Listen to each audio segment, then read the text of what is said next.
Биринчиден мен өзүм Викрам Мырзахунов менен таанышканыма бир жылдын жүзү болду. Бирок ага чейин менимче бир 10 жылдан бери эле атын угуп жүрчүм. Өтө таланттуу джаз пианист деп атын угуп баягы суктанып эле жүрчүк. Биз баягы билесиз да, музыканттардын арасында баягы таланттуулар жөнүндө сүйлөшөбүз, баалайбыз дегендейчи. Ошентип баягы атын угуп жүрчүм мен Викрамдын. Анан кийин мына бир жылдай болуп калды. Юлия Рудскаянын туулган күнүндө таанышып, ошол жерден баягы бири бирибиз менен пикир алышып, джаз жөнүндө, музыка жөнүндө, мен өзүм да джаз менен алектенем аябай.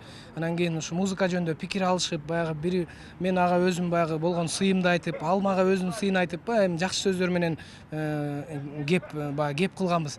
Анан кийин эми бул жерде баягы видео боюнча, видеодо көрүнүп турат баягы Викрам баягы бир кандайдыр бир даярдалган сөздөрдү айтып атканы билинип турат ошол жердечи. Мен баягы Кыргызстанда жумушум жок болгондуктан анан ошол жака баягы 90 000 теңгеге макул болуп, тааныбаган адамдын телефон байланышы боюнча макул болуп ошол жака бардым деген сөз болуп атпайбы? Эми мына караңыздар, өзүңүздөр логика менен карап көрүңүздөр. Викрам Мырзахунов Кыргызстанда өзүнүн материалдык байлыгы бар адам. Үйү бар, квартирасы бар, машиналары бар жана ушундай сыяктуу.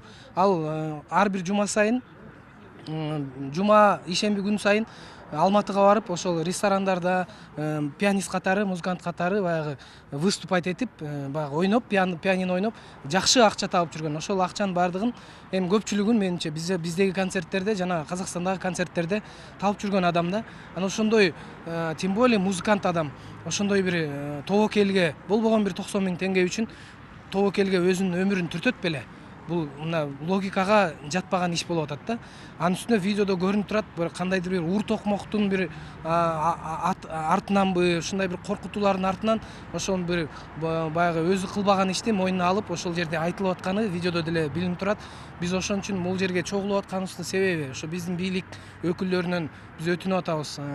Мына биздин тышкы иштер министрлиги, Казакстандын элчилиги, биздин маданият министрлиги тарабынан ушул ишке, мына ушул болуп аткан бир акыйкатсыздыкка тез аранын ичинде өзүнүн баягы официалдык деңгээлде териштирүү иштерин жүргүзүп, ошол биздин жараныбызды, Кыргызстандын музыкантын, джазовый музыкант, мындайча айтканда Кыргызстандын джаз музыкасынын бермети деп койсок болот ал кишини. Себеп дегенде Кыргызстанда бери жагы эле 15 жылдан бери джаз жана күз сайын джаз фестивалдар болуп жүрөт, музыкалык фестивалдар. Ошол фестивалдарда өзү катышып, ошол жерде ойноп жүргөн таланттуу музыкантыбыздын андан тышкары жөн гана Кыргызстандын жаранынын укугун коргоп берүүсүн ошол жерде талап кылып чогулуп атабыз.